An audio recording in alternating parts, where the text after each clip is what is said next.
Hey guys, welcome back. और आज हम बात करने वाले हैं सर्दियों से रिलेटेड कुछ ऐसे वर्ड्स और सेंटेंसेस के बारे में जो बहुत ज़्यादा यूजफुल होने वाले हैं आपके विंटर सीजन के लिए। तो चलिए, पहला वर्ड हमारे पास है शीत लहर, जिसको इंग्लिश में कहा जाता है कोल्ड वेव या कोल्ड स्नैप, राइट। एग्जाम्पल क्या है, एक न्यूज़ है जो कि रिसेंटली न्यूज़ पे मैंने यहाँ पे सेंटेंसेस लिए हुए हैं, जिससे कि आपको न्यूज़ भी अपडेट होगी एज वेल एज आपको यहाँ पे सेंटेंसेस भी देखने को मिलते हैं। न्यूज़ है, Himachal in grip of cold wave, several roads closed following snowfall. Himachal in a grip of cold wave, कि हिमाचल की शीत लहर की चपेट में। ग्रिप ऑफ कोल्ड वेव का मतलब क्या है, शीत लहर की चपेट में आकर सेवरल रोड्स क्लोज्ड, बहुत सारी जो सड़कें हैं वो बंद हो गई हैं फॉलोइंग स्नोफॉल को देखते हुए। ठीक है, तो Himachal in grip of cold wave, several roads closed following snowfall. Second word हमारे पास है कांपना, जिसको इंग्लिश में कहा जाता है शिवर। यहाँ पे एक न्यूज है या उसको बोले कि हम सेंटेंस हमारे पास है, homeless people shiver in biting cold in Delhi. Homeless people shiver in biting cold in Delhi. Biting cold का मतलब क्या है कि ठंड से कांपना। तो कह रहे हैं कि दिल्ली में जो होमलेस मतलब कि जो बेघर लोग हैं वो ठंड से कांप रहे हैं। ठीक है, नेक्स्ट वर्ड हमारे पास है जमुना, जिसको इंग्लिश में कहते हैं फ्रीजिंग कोल्ड, मतलब कि जमा देने वाली ठंड, उसको कहा जाएगा फ्रीजिंग कोल्ड। नेक्स्ट है सुन्न पड़ जाना, जो कहते हैं कि कोई लोग सुन्न पड़ गए, मतलब होता है उसको इंग्लिश में नम। इसमें बी साइलेंट होता है, नम। सेंटेंस और न्यूज क्या है, Srinagar sees numbing cold at -6.4 degree Celsius. कि श्रीनगर में -6.4 डिग्री सेल्सियस पर कपकपा देने वाली या सुन्न कर देने वाली ठंड। नमिंग कोल्ड मतलब क्या है कि सुन्न कर देने वाली ठंड, कि अगर आपके हाथ सुन्न हो गए, पैर सुन्न हो जाते हैं, उस केस में नमिंग कोल्ड कहा जाता है। ठंड से दांत किटकिटाना, जिसको इंग्लिश में कहते हैं चैटर। अगर आपके सामने कोई दांत किटकिटा के ठंड के मारे दांत किटकिटा रहा है तो आप पूछ सकते हैं why are you chattering, right, why are you chattering. Next है गूज बम्प। ठंड के मारे कभी कभी गूज बम्प मतलब रोंगटे या हाथों में छोटे छोटे से पिंपल्स टाइप के भी हो जाते हैं, तो उसको बोलते हैं रोंगटे खड़े हो गए।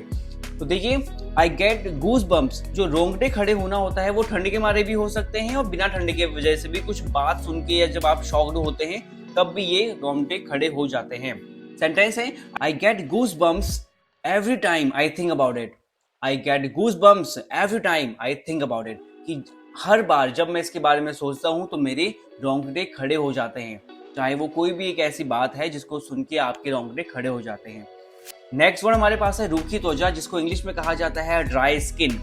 माई skin gets dry in winter, कि त्वचा, जो मेरी त्वचा है वो सर्दियों में रूखी हो जाती है। My skin gets dry in winter. उसके बाद नेक्स्ट है फटे हुए होंठ, जिसको कहा जाता है chapped lips. You have chapped lips. अगर आपके सामने आपका फ्रेंड है, उसके होंठ फटे हुए हैं, आप बोल सकते हैं you have chapped lips. Next है धूप सेकना। तो सर्दियों में धूप सेकना बहुत ज्यादा आनंदमय होता है। इसका सेंटेंस क्या है कि आई एम सन बाथिंग मतलब कि धूप सेक रहा हूं। आपको बोलना है कि मैं धूप सेक रहा हूं, आई एम सन बाथिंग। या आप बोल सकते हैं I am basking in the sun. Next word हमारे पास है धुआं निकलना।